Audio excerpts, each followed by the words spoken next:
of the Love Church are now open. Dear world, you name it, we cover it from the world of singles to the behind the scenes of the greatest movie ever filmed, called Marriage. We dig into everything from dating 101. Why won't they commit? It's complicated. I can't do it if it's the three of us. They're a good person, but I'm not attracted to them in that way. 2, they really didn't disclose who they were before I said I do. How do I do this if they can't keep a job? The bills are paid, but the bedroom is suffering. Did I marry you or did I marry your family because we only can take care of us? Let's open up our marriage. Why do I have to buy into your beard gang illusion? You could have told me you were down low and we could have remained friends and not married. And last but not least, did you marry me or your pastor? Have we gotten your attention yet? If so, tune in to Unique Perspectives Love Talk Radio, Thursday at 4:30 p.m. Central Standard Time, if you want to hear more of today's real issues in the world of love. The doors of the Love Church are now open. All right. Greetings, everyone, and welcome to Unique Perspectives Love Talk Radio. I'm your host, Charles Dixon, and I'm here with my co-host, Mr. Adam Ford. So, something weird happened. We logged in at 4:30, and for some reason, it did not connect to Facebook. So, we had to go back and correct the issue, and now we are live. Go ahead and say something. I know you got something smart. I don't have nothing to say. I already said it. Did you read the comments? I was in the comments, bro. Yes. I gotta bear with me a little bit today. I've been speaking a lot this week, so my voice is a little bit. I'm still gonna fight. Speaking a lot. What you mean? Just talking on the phone? I haven't to speak all week, but anyway. Really? Yeah, man. It's been a lot happening.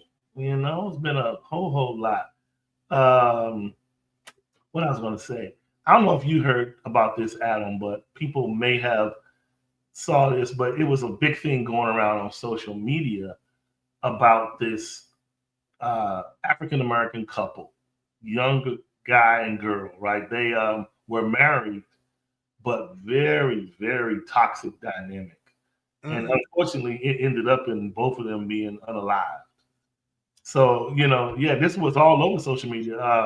Matter of fact, let's see, I'll tell you. So basically, they talking about how, everybody's talking about how tragic it was. And it's basically the guy, I know the guy, I forget the girl's name, but the guy called himself the Frenchman.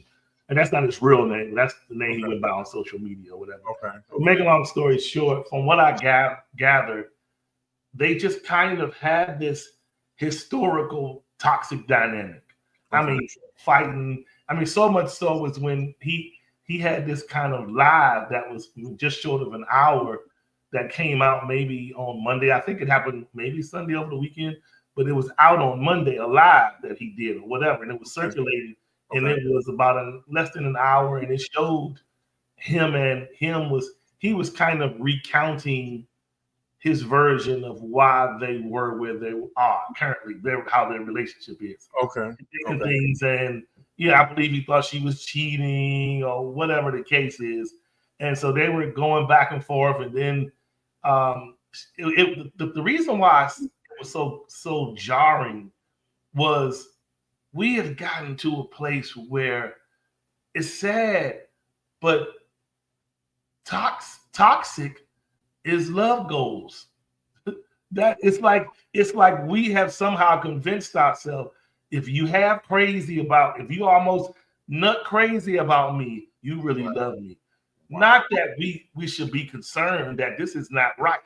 Right. This is an unhealthy dynamic, but we think that the more risque someone willing is to go to the edge of the cliff to almost jump, or heck, almost jump over there and come back and say you love me. You must really love me. You broke your leg. You know what I mean? I'm just making an example. And so now we so extreme and numb to things that are unhealthy. Because one part he mentioned in there, and I don't know if he was calling himself joking, because obviously there was some domestic violence between the two of them. Okay. But he mentioned in one case, when I kept listening to him talk, he kept giving me these disciplinarian vibes. Because he was like, yeah, you know what happened last? Keep on.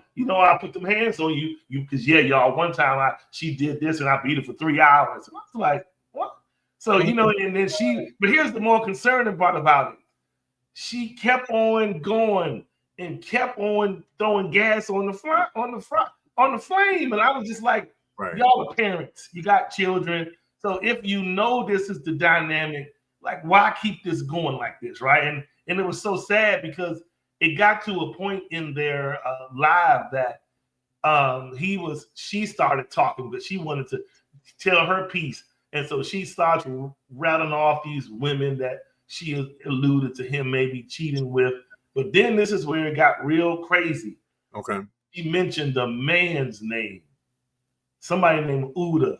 She mentioned the guy's name to almost insinuate you possibly had a male-on-male relationship.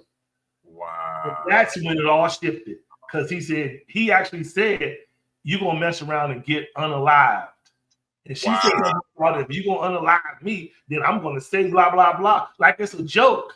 And then before you know it, all you saw, and it's like from after that, right? It didn't show what happened, of course, but she died. He goes and then offs himself, and then they got these 2 kids. It's just sad, man. It's just like terrible. That's why I said it's even though I didn't plan that for the show to be like that, but it takes me to a place to talk about how are we seeing what we're getting into, and why do we think, and why does it have to be 90 miles per hour of action to seem interesting? If you're not half killing me or coming in the house, listen, I know people that I've heard, like when I lived in Chicago, and I knew certain little young people that lived in this building I was living in at the time. Mm-hmm. And they would say things like, we would be joking, maybe they're at the pool or whatever, and they would say things like, Mr. Charles, he talking about some, I better not be having no other men, and he keep pulling out his pistol, had his pistol to my face, and I'm looking like, this ain't funny, right? Like, no joke, right? To be like, because really, it's like it's a form of bullying. It's like letting you know, look, you're gonna do how I want you to do and say and move, or else. And it's happening. It's not just the men; the women are doing it to the men nowadays. It's both sides, but it keeps amazing me how we get drawn out to that degree to get in these situations that we know are hot garbage, but we go ahead on and get in it anyway. Maybe later on in the show I'll talk about my Anyway, nonetheless, today, I can't throw the rock past it. But anyway, so we get to the point, Adam, where we're talking about today. What I see happening is I use the analogy of Airbnb, because Airbnb is the experience and the euphoria of, let me purposefully go somewhere else and stay somewhere nice. It's not my home. It don't look nothing like my house, but it's nice. They got a pool. It got all this. It got pool tables. It's like a euphoric mirage, right? And then you have the people that prefer to buy their homes. Much like the argument of people who say, I'm going to buy a new vehicle, and people say, I see the value in leasing a vehicle. The argument can be, Adam, in the relationship field, if we're talking leasing of vehicles, it could mean if I lease this car, whatever goes wrong with it within this period, listening to it this way, within the period of it being in my ownership, you got to fix it. Or I just get to have the use of it. Right. But you take care of all the real-time maintenance. Right. Whereas purchasing it, you're saying, I want the totality of this experience of having this. Right. So I'm going to do, like, when it comes to, when you're buying a house, if your furnace goes out, you got to fix it. Whereas if you're leasing something, your furnace went out, and then they got to do it. So there's just ebbs and flows. But in the relationship world, we are choosing to approach dating or relationships from a lease perspective. And we're not investing holistically of self anymore. We are saying, I want to be able to have an experience and an agreement with you, and we're gonna be cool like that. And then and it's gonna be the best of both worlds because I have access to you, but I don't have responsibility for the attrition of the relationship. Okay. Yeah. So I can't let what you just said about that couple go past me and let's go back to it. not say something about that, man. Because I had that's the first time you're mentioning it to me right now. Yeah. It's the first time I've even heard anything like that before. Okay. I admit willingly, gladly that I'm older now. Yeah. You know, I'm gonna be 55 this year, and some of the things that we have allowed to happen in terms of, I guess, relationships is just it's appalling, man. Yeah. That we are, and here's the thing though, right? So we're normalizing the abnormal. We're making it okay. That's the reason why toxic relationships, such as the one that you just described, are allowed to exist. Because we normalize the abnormal. Yeah. That if somebody's being abusive to you, threatening your life, mistreating you in any kind of way, why would you stay? Why wouldn't you leave? And then, Charles, to make matters worse, you have kids with this person. So now we got a whole family that's engaged in a toxic home. Those two people are gone from the earth and their children remain, who are now going to have to deal with the trauma of their parents not being there anymore. The fact that their father probably killed their mother because of his anger against her. But here's the thing though. So we're making this is entertainment now. I mean, because you said they was alive, right? You said it was alive and he broadcasted it live or whatever. They were talking and just being reckless on the live, like what they were saying every and anything. Just it would just went all in. See, we got to stop normalizing this stuff. And what I mean by that, we got to stop participating and watching this foolishness, man. Yeah. We got to stop this, man, because there's no reason for them both to be dead today. There's no reason for them both to be dead today. Yeah. This is ridiculous. Trust me, when I saw it, like I had just tapped into what was happening about it, kind of, after it already had kind of hit the market. So when I looked and when I listened to it and I was listening to him talk, it was sad because even in him talking, the core of what I heard was that, call him crazy or whatever he want to be, he was hurt. Okay. And the hurt part of it was he felt like, look, I fell off and I had some issues that kind of put me in a way where I wasn't able to produce and provide like I wanted to. Because he references how he used to do certain things and show up, and how when that moment where he felt he fell off, that she kind of exploited it from his perspective. That she was going this, that, or the other with this one and this one. And so while they're married. So, and then it became out that she said, you were doing this and that too and all that. So, it just became real messy. But sad enough to say, when they were on there talking, it was like entertainment. Let's going to break it what it is. Yeah. When people see these kind of things happen, it comes across as entertainment. I'm not even going to lie. Yeah. We see it and people, it's like hot topic. Oh my God, they so toxic. And rather than us get concerned, we get entertained. And so watching it and seeing it and hearing them air one another's laundry back and forth and just humiliate one another, and just for him to be comfortable on a live admitting beating her.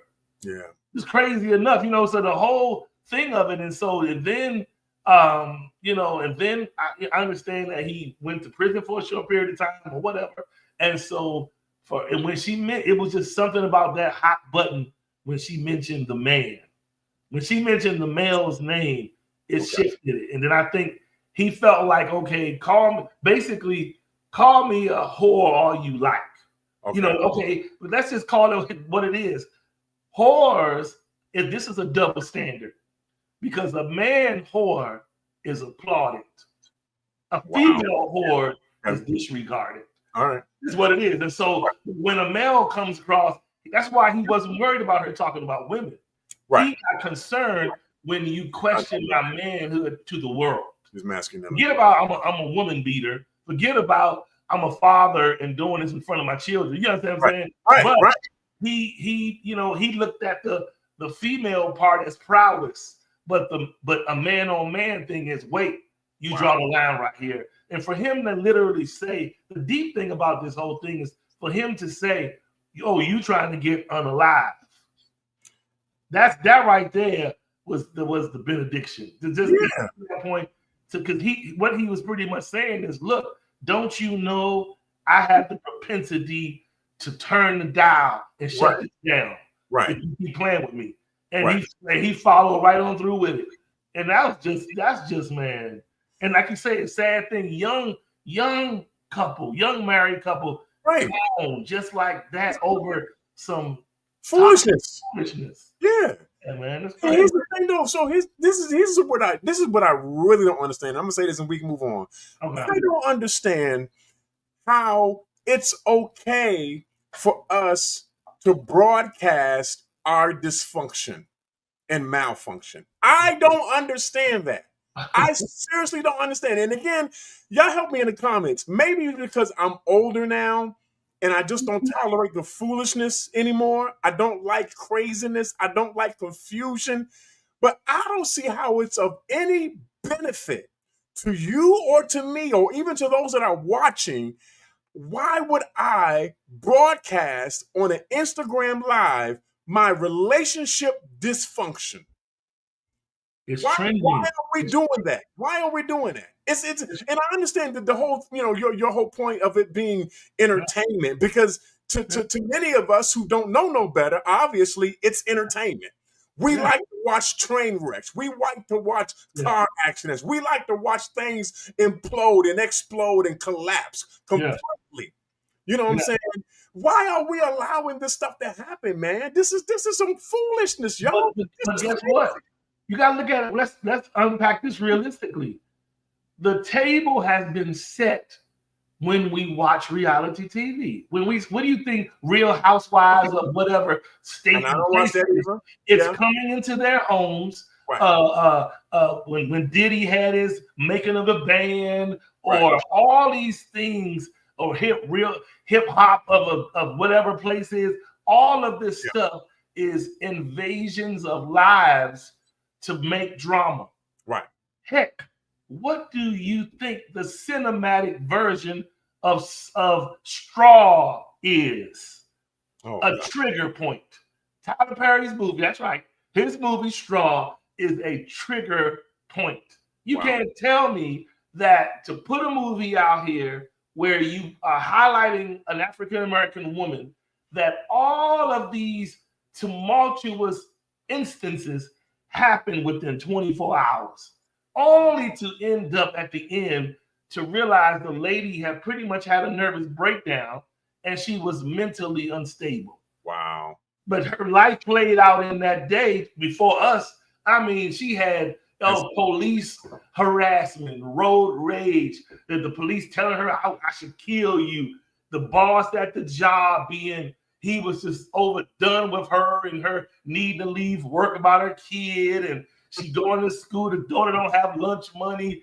All of this, she got to cash her check at the bank. It was no direct deposit. But anyway, so it was all something that most Black women probably wouldn't even be dealing with. Look, I don't even care. Even the ratchet women get direct deposit. Some of them. The liquor store still is the check catching place. But most people still do get direct deposit. I think Cash App cards or something. So to me, it was so deliberately triggering It might have been a legitimate movie, but you may as well let it play out in somebody's living room because it seemed the same thing. You know what I'm saying? It's bad, man. Yeah, it just was like, golly. I said, man. So hey, and again, I'm in agreement with you, man. Yeah. A lot of the stuff that we find ourselves, quote unquote, entertained by is really about our own dysfunction, our malfunction, our inability to be able to process life the way that it is and have the tools and the skill sets necessary to be able to successfully navigate difficult times. I understand that. But I guess my issue is, how is it when it comes to, like I said, our relationships, we have this need to want to air out our dirty laundry all over the world on social media so that everybody knows we having problems.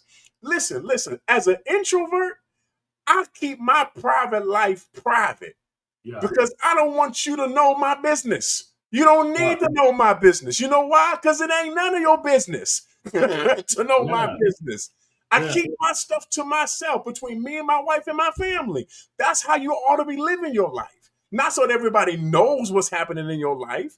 Now, granted, you might have people that you go to receive counsel from, to receive advice from. Absolutely. Do what you need to do in order to make it through what you're going through. But for us to sit here, and I'm not even talking about the younger generation, I'm talking about some people in our own generation who are on Instagram and Facebook literally broadcasting the toxicity and the dysfunction of their relationships as if it's a good thing. Are you serious right now? Yes, listen. Yes, Adam, you have been under a rock. But listen, let me tell you. Go back under my rock. I'm going to tell you, listen, what the world has now done, social media is now our anchoring platform for our lives. And I'm going to tell you why. Wow. The reason why people broadcast on social media, because we show you who we are dating, who we looking to marry, who we engage online, right? And when toxicity happens, we drag you online. Like when we get divorced, new me 2026, I'm done with brokies, whatever the case is. And now all the new men in the inbox, it's such a cycle of dysfunction. But this is what we do. We play, everything is out in the open. Life is a movie script. It's no more privacy behind the scenes. People, why do you think companies like TMZ exist? Mm-hmm. They exist to infiltrate privacy. Everybody is against privacy. And you think about it like this. Think about how, even as couples, I know you probably heard the term, whether you're under a rock or not, you've heard the term, oh my God, we had a big fight last night. But let me tell you something, that makeup sex, what the insinuation there is this, Adam. I need a disruption so that I can have a proper eruption. Wow. So we need to be disrupted so that we can be erupted physically. Okay. So it's like we need you to take me on a high. Make me high through this dysfunction. So when we come to look together to love, oh, it's going to be amazing because you had me way wired up. Rather than, again, the biggest takeaway is we have to somehow unpack normalizing dysfunction and put things in their proper place. But guess what? We have evangelized normalcy as being lame and whack. Wow. So that's why nobody is interested in niceties, normalcy, and traditional ways of approaching things with this is a decent model. Nobody want to hear that. It's all disrespect and disruption and out in the open. This is why you got all the terms. I clap back. Don't come for me. Oh, this and that. Oh, I'm going to air you out. That means I'm telling it all to everybody. Wow. That's the culture today. And that's why people have, if you look at any of these ratchet lives, the comments is off the hook. thousands and thousands and shares. So that's telling you people enjoy consuming it. Yeah. So in order for this to shift, it can only start from someone influential enough to shine the light on it and drive the narrative. Unfortunately, let's just talk for our community. Mm-hmm. Every time a person of color rise up to any degree, I just want you to know today we found out that Adam was feeding the dog poison as a black man. And now you're all over CNN. The black man can do anything. And it's whatever, who he dating, who he liking. The preachers can't even date. The single preacher can't even date. If whatever the case is, they coming for you, especially if you are illuminated in the light at all. If you're elevated in your position, in your money, they're coming out and getting you. Period.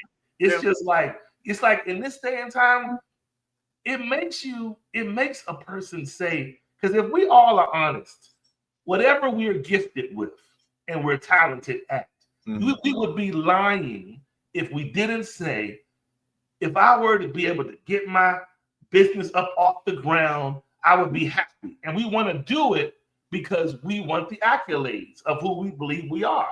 Okay. Whether you're a singer, preacher, dancer, sports person, you want to be seen and applauded for who you are. Okay.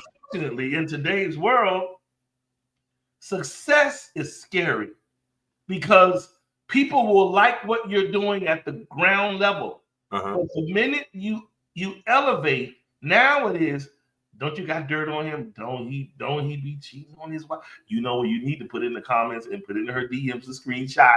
Right. Him down. It's just like you can't do nothing. It's just like everywhere. It's like any transgression a prominent woman or man does, you get dragged in the light right in front of your community. Takes us right on back to slavery, where we get embarrassed right in front of our community. So we're getting beat. So that's what's happening today. It's like we out here, and this is like you said, man. It's crazy, and and I can't help but be upset at the fact that it's all. I've heard this years ago when it first started, and it is an experiment of social engineering that has worked. Okay. It's sad, but the social engineering project management plans that happened many years ago that they drew up and unleashed on the world, it works. Okay. Just everything they wanted to do, all the narratives they wanted to drive, all the news they wanted you to get, whether it's fake narratives or not, they created the perfect algorithm and pathways to get it to everybody. Wow. Now here we are where we are lusting for the mess. We don't want no full course, healthy meal. Give me a messy appetizer, a messy dessert, and skip sitting at the table. That's what we want. And so that's why it's just like, man, it's like, how do we survive? We gotta, like you said, it makes you stay to yourself, keep your business to yourself, and chill somewhere, because you can't even be great. You can't be great. You cannot be great. Like I said, and once upon a time, we at least would respect the church. We at least so the Bishop Zimmerman could show enough how he sets a heart for the people. Now I wonder what he's doing with that government money they done funded the church. It's like everything is, what that got to do with the word? Now it's like we coming up under any and everything to take the power out of it. The whole point is to let me disconnect you so that your power can cease. Wow. So that's what this really is about. And so that's also why the word is coming so full circle that we took for granted when we were kids, Adam, and in prayer service and noonday prayer, Gerald. So we would go to these places and we was taught these ideals and we was seeing it in the word every day. But now it is so true where it talks about it being a great falling away. That's what's happening. The pillars that we grew up respecting are withering like leaves and falling off. And what's happening is where we once could at least have confidence in running to the house of the Lord when we was hurt or broken or this happened, or sometimes it took somebody's funeral to bring a soul in, right? To hear something, to come in, or whatever the occasion, the church was there for the moment. Right. Now we've allowed the enemy to do so much undermining of callings and anointings that now people are that you look online now. The other day they showed a church where a guy came in there that was, I didn't look at the whole thing, but it was over his baby mom. He came right on in there and swung on the drummer, and they rumbling all over the church right in the middle of praise and worship. Wow. Like no respect at all. I saw one other thing where a black guy came in there. He came and walked right to the front of the church, pointed the gun at the pastor, and I guess it jammed or whatever. They jumped on him. But I'm like, we don't have no fear at all. So I think we have to wake up and realize the era that we in now is for like no more joking about it. This is really the end times. Okay. It's like this is the end times. Okay. And the things that are happening, you can just read Matthew 24. But the things that are happening are end time things. These are things that are everything that we see there, that prophecy is being fulfilled, and it is playing out to people to let you see how crazy this world is unraveling. And now it's just like, I think we took it for a joke for so long to think, I ain't gonna lie, even any believer would even say to themselves, we have been indoctrinated with various truths, different ones of us. We've heard it coming up, the truth. And then there are times throughout our life, when is the rapture gonna come? You can have, I've heard dynamic revivals in the 80s. Mm-hmm. And you'll be like, and they'll make you think in the 1990, the Lord's coming back. Right. So we're still living, right? But it still doesn't make it not true. But the point is, the longer we go, the more callous our spirits become. And the more numb we are to the conviction of what is to happen.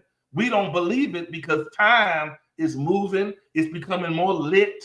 We got all the lit artists and all the amazing things of all the content creators with all their millions. The world is lit. So nobody's paying attention to the final call. Nobody is paying attention to what's really to happen. They're just enjoying the fruits and the lust labors of what's before them now.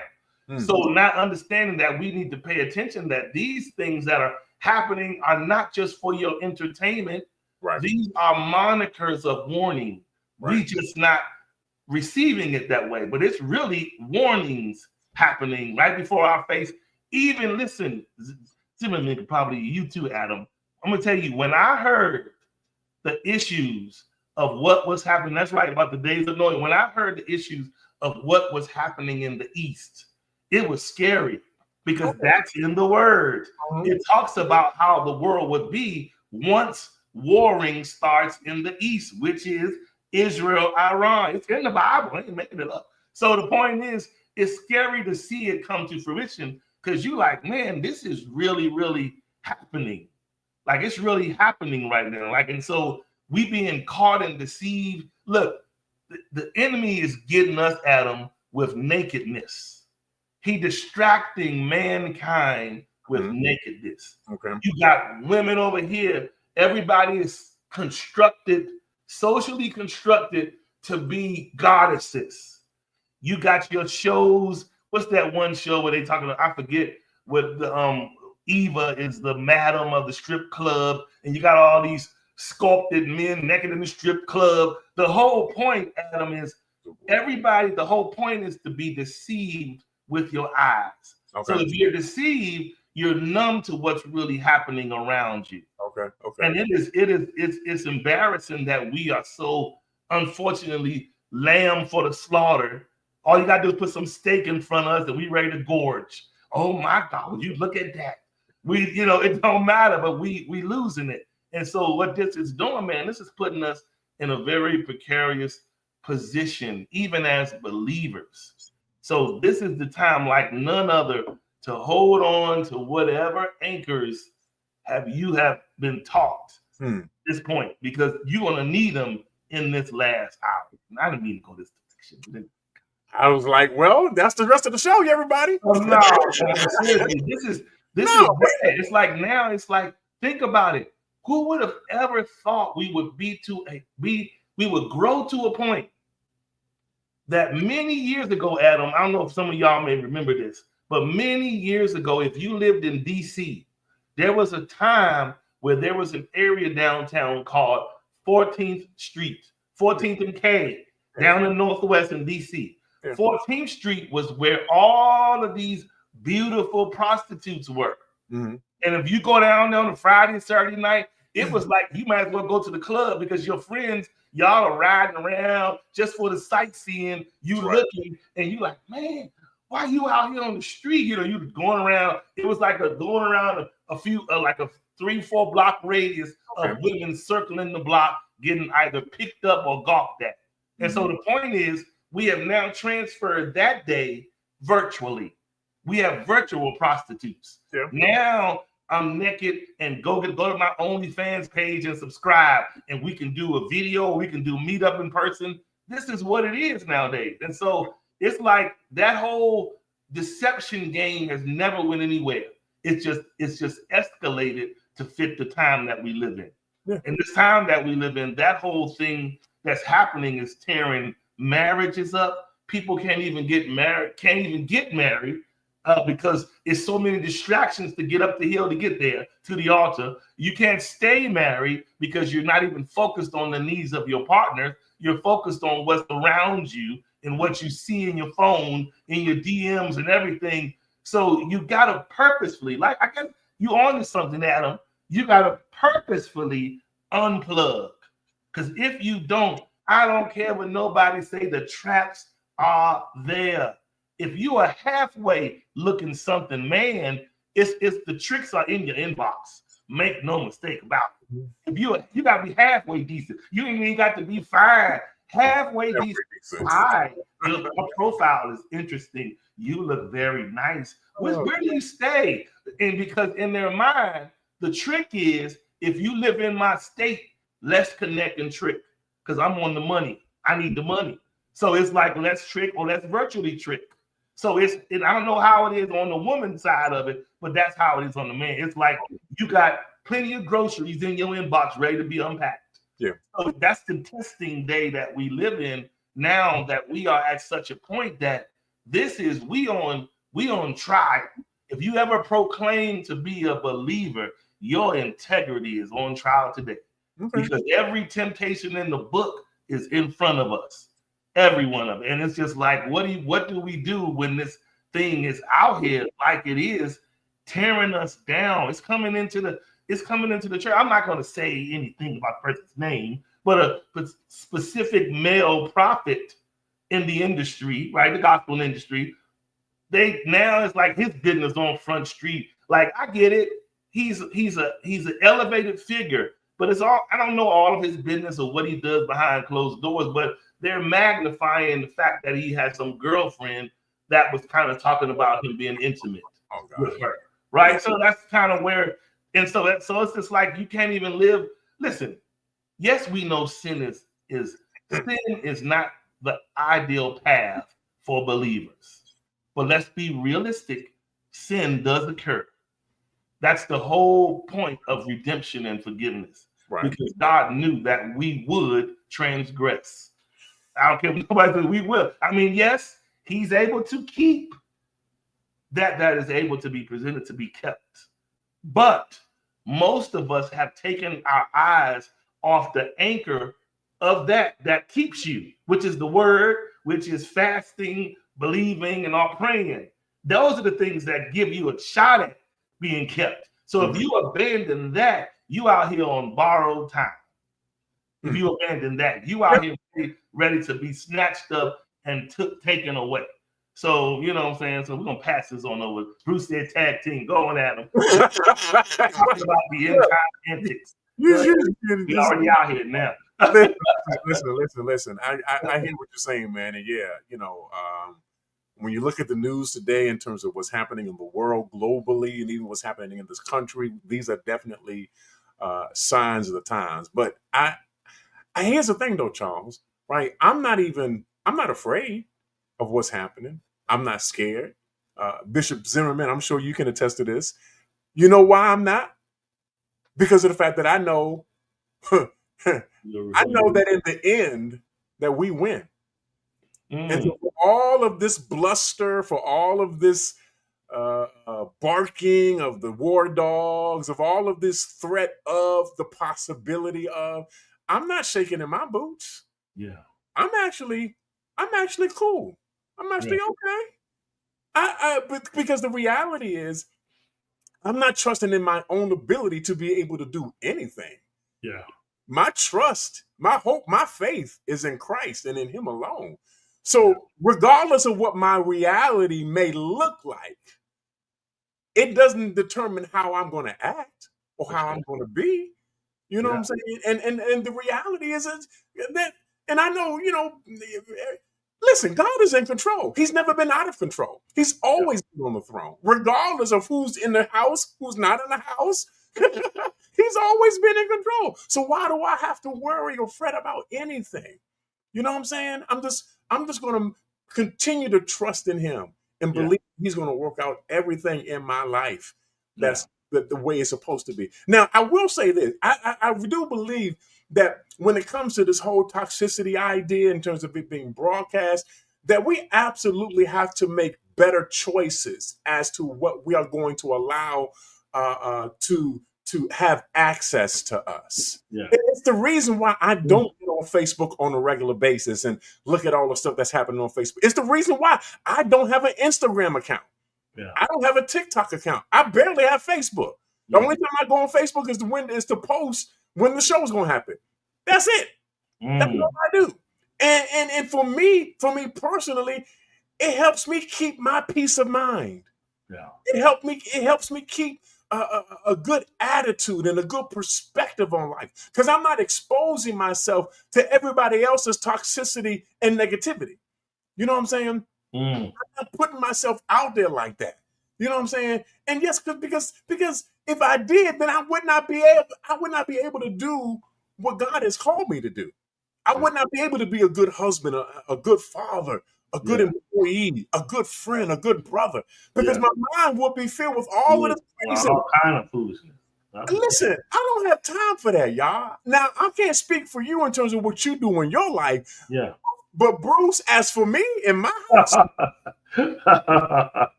Bruce, we're gonna do what's right. Yeah. We're gonna serve the Lord at the end of the day. You know what I'm saying? And I think for all of us, we have to come to a place where we have to make a decision for ourselves, about ourselves, and not allow all of this others. Because again, if we could easily allow the world to overwhelm us and to overcome us, and some of us find ourselves in that particular place. We are overwhelmed and overcome by what's happening in the world. But understand, it's a choice. Yeah. You don't have to be. You don't have to be. And I don't know how this got turned into a daggone Sunday school lesson on a Sunday morning service, but the reality is that if you cast all your care on Him, regardless of what those cares are, He will take care of you. Yeah. Watch this. He'll even take care of your relationships if you decide to give it to Him. Yeah. If there's difficulty there, if there's struggle there, He will help you navigate your relationships. That's the reason why me and my wife are where we are right now, because I don't try to control her and she don't try to control me, but we give our relationship to the Lord so that He can guide us and that He can direct us to where He wants us to go. That's the reason why we have peace and joy and happiness and prosperity in our life. Not because we're trying to run things. No, we let Him run things. That's less work for me. No, that's good. You know what I'm saying? So that's all I got to say. You ain't got to quit this time. You ain't got to quit. No, I'm just playing. But no, listen. I'm saying y'all just need to chill with some of this, honestly. Yeah. Sometimes, like you said, I think we should unplug from social media. Listen, algorithm only has power when you let it run. Yeah. But if you put that phone down, Yeah. What power does it have? So, but you know what we need to shift our focus towards is what I say all the time is gratitude. And the reason why I say gratitude is the only reason, I'm gonna use you as an example, Adam. Mm-hmm. The only reason you can maintain the posture you do is because of grace. Absolutely. Because if the grace wall fell, Adam would be like, hey, Charles, where we going tonight? It's grace that keeps our mind, right? It's grace that keeps us. And so for me, although I'm not a perfect individual at all, but when I pray, I always ask God for continued mercy and grace, because that's what gets you through and keeps you to be able to survive. Because I know for a fact, if I know I can act a fool on my own accord, I know what will happen if the grace barrier fails. Oh yeah. So my point is, you got to be able to be thankful of that and remind, like, I don't ever want to get to a haughty place, right? Because let's talk about the pride coming before all of that, right? So the point is, but that's why I keep in my mind to just remind myself to be thankful that the things that I used to do, I don't have a desire to keep practicing. Right. Not to say I'm not imperfect and I don't make mistakes, but I don't have that same desire that used to fuel the foolishness. Yeah. You know what I'm saying? And so that's what I try to keep in front of me, is to keep talking about, being grateful. Make sure I'm not absolutely ungrateful at all, showing up in a way that I know. You know what I mean? And you know what I realized too, Charles, and this again, this is just a personal slice of my own personal life. I realized, just like you said, I don't deserve anything that I have. Now, I would gladly admit God has been good to me. Yeah. And I appreciate all of his goodness. But I also understand that I, in and of myself, I am not as good as you think that I am. Yeah, for sure. I know me better than any of y'all know me. Not me, but I hear you. Whatever. No. But even in that, I understand that I literally live in a place of grace. I like to call it the pocket of grace. I stay in his pocket of grace as long as he'll have me in that pocket, I'll stay right there in that pocket. You know why?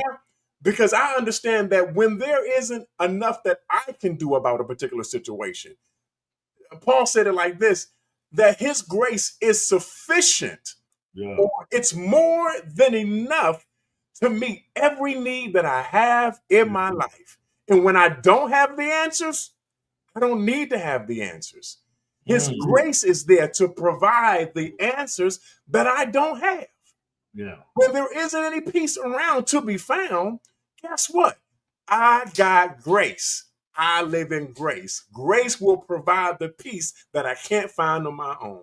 And so that's the reason why in 2025, as we celebrate this Juneteenth, hello, somebody, as we celebrate Juneteenth, that we have the grace of God that has brought us as far as it has. That we're not sitting here in hospitals paralyzed. We're not sitting here out of our minds, but we have the grace of God that is continually generated in our lives so that we can move into the place that where God wants us to be. You know what I'm saying? It's just, I'm just saying, yo, that's what it, and again, here's just to bring it back to the whole relationship idea, because that's the reason why we do this podcast, that if you have the grace of God in your relationships, it'll make things work better. Now, you got to do the work. You got to do the work in the relationships. Yeah. But if you have the grace of God working in your relationship, there is nothing that you and your partner cannot overcome, ladies and gentlemen. Absolutely nothing you can't overcome. You just got to decide to make use of it. It's there for the taking. All you got to do is reach up and grab it. Literally, it's there. You know what I'm saying? I'm just saying, man. So what I take away is, can you hear me? I hear echo on your side. But anyway, so what I'm taking out of this is, although we talk about it and we talk about all the crazy stuff happening around us. Yeah. So the goal is to not allow what we see and hear to bring a spirit of fear over us, because that's not what God ordains for us. Okay. But the word does mention for us to not be ignorant of Satan's devices. Absolutely. So if the only way to be not ignorant is to be apprised and informed. Absolutely. Yeah. So to a degree, know what's happening, just don't be consumed by it. Right. So it's because that's why it talks about not being righteous over much in one direction versus the other. It's like the balance. Yeah. So the balance is what keeps us going. So that's why when I think about this whole thing with, I'm not blind. I see a lot that's happening that's crazy. And, sometimes some things can put fear over you, but you got to check yourself and be like, that's not what God designed for us to be in fear. So the point is, we just have to be apprised. And the reason he's saying don't be ignorant, because he's telling you don't be so blind that you get tricked. Right. And sometimes we can get too comfortable that we get tricked. We think we understand the path before us, and he done got potholes all throughout it, but you didn't. You had your eyes closed while he was digging them when you could have saw him up ahead. So the point is, this whole internet thing, we don't have to be immersed, because there is a limit to what you should be doing and not. Yeah. But you do need to know what's happening, because whether we want to admit it or not, this is our world that we live in. And this is what we're contending with today. So we have to learn to adopt our ministry around it. You can't avoid it. That's where all the souls live, right? So you can't avoid it. You gotta adapt, you gotta adjust your ministry strategy instead of avoiding it. That's all I'm saying. No, I mean, yeah, absolutely. I think, again, at least the way I think about the internet in terms of social media, it's a tool at the end of the day. Yeah. A tool does not dictate to me what I can and cannot do. I dictate to the tool what I'm going to use it for. Oh, that's like holding a hammer and waiting for the hammer to hit or to do what you wanted to do. Yeah. No, the hammer is in your hands, just like the internet is in your hands. It's a tool. It's waiting for you to command it. And this, see, I don't want me to go here like this. But Adam, let me just say this. The reality is, you have more authority and power than you believe you do. Yeah. You don't, but you're not operating in it. See, the social media don't dictate nothing to me. For sure. Not a thing. Not a thing. It don't dictate nothing. I'm in it, posting it, I'm gone. Yeah. And even when I'm posting, it's literally not anything at all. But my point is this, is that I'm not going to allow something that I should be in control of to control me. Right. That's all I'm trying to say. Well, see, guess what? What? Satan has even been doing his homework. I'm going to tell you why. What do you think artificial intelligence is? Working on your behalf without your permission. That's what it is. In short, it's creating a world without your permission. So the point is, again, another reason for us to stay apprised. Because while you don't have to do nothing on social media, guess what I found out? So my work phone and my other phone, for some reason, when I was getting out the car to get something to eat, I had them both on top of each other. That thing said, transfer over. I said, oh, wait. So it was trying to create something without my permission. The point is, this is how we are nowadays. Believe me, I work in technology, and all they talk about is all of this stuff to be like, what is our world going to look like? And to be honest, if I were raising an infant today, I would raise an infant to focus on the studies of AI. Don't worry about this other stuff, because where the world is going, it's only going to be adaptable to artificial intelligence. Because everything they are creating is created to get people out of work. Because a lot of this stuff that these tools are doing, they're alleviating you from your desk. So we got to be smart and wise and stay up with what's happening, so we won't be left behind. Absolutely. We ought not be ignorant of the devil's devices. Not at all. But watch this, Charles. Watch this, Charles. And I understand about the whole AI thing, because I'm actually intrigued by it. I'm actually intrigued by it and interested in terms of how it works or whatever like that. But if I got at least two witnesses in the house, maybe Eric Zimmerman, maybe Bishop Zimmerman, The word does say that no weapon formed against me, whether it be AI, social media, an algorithm, no weapon formed against me shall be able to prosper. But watch the rest of that verse. The rest of that verse talks about how God gives knowledge to the weapon former to be able to form the weapon in the first place. So if the weapon former can't form the weapon to make it do what he wanted to do, because he doesn't have the knowledge to be able to do it, because he didn't get the knowledge from God, then I don't know what AI gonna do. I don't know what the algorithm gonna do. And again, I'm not discounting their viability, but what I am saying is I have at my disposal, Bishop Zimmerman, a higher intelligence. Y'all don't want to talk about here we go on tonight. I want to talk about this. He who formed the world. Oh, y'all don't want we gotta go. Y'all don't want to do this. Y'all don't want to go to Job. Y'all don't want to talk about the foundations of the world were formed by him. Y'all don't want to talk about the fact that he didn't use his hands to form reality. He spoke it and it came to be. So we can talk about artificial intelligence.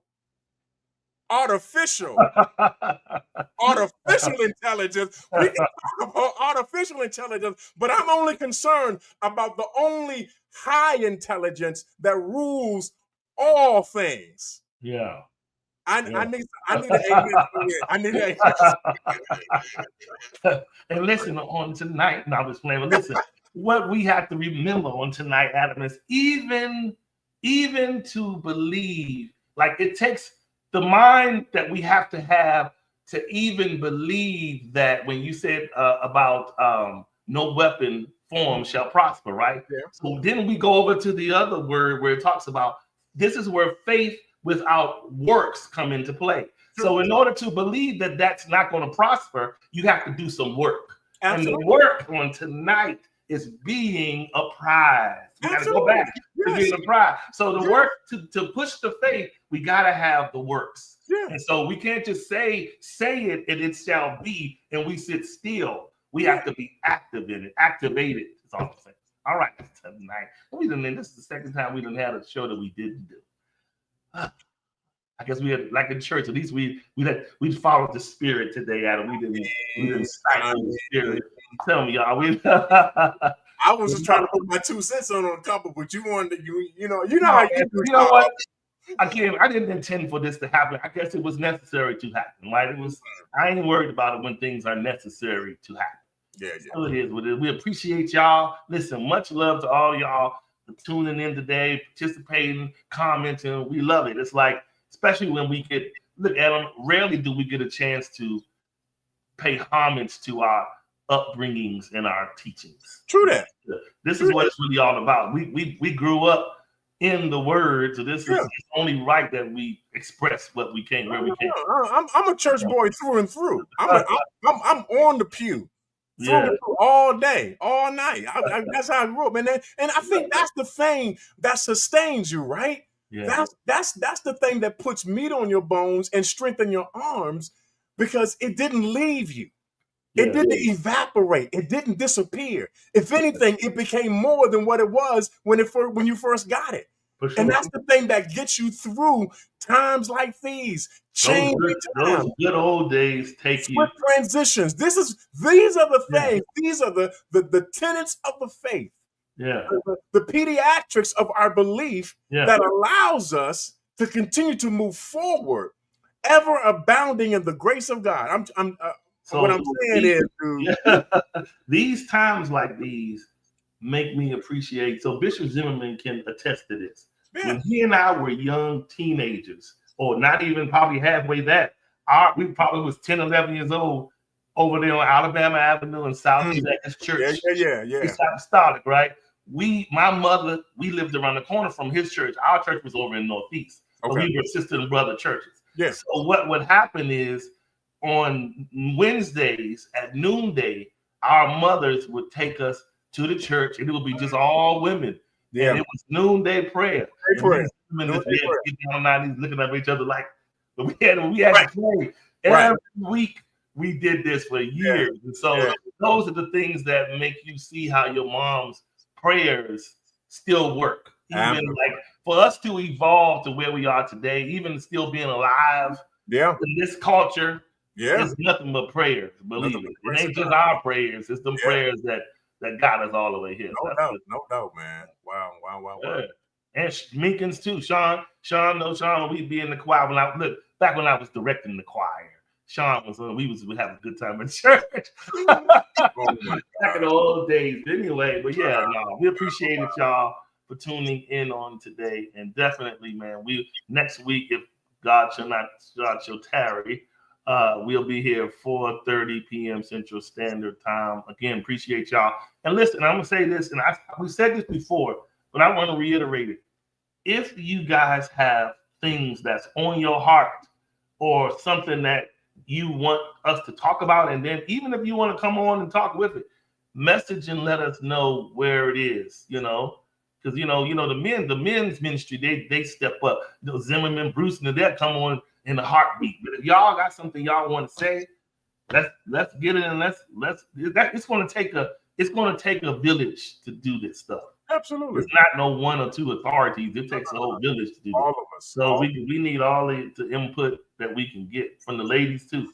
So let's push this narrative. And again, we'll appreciate y'all, and we'll definitely see you guys next week.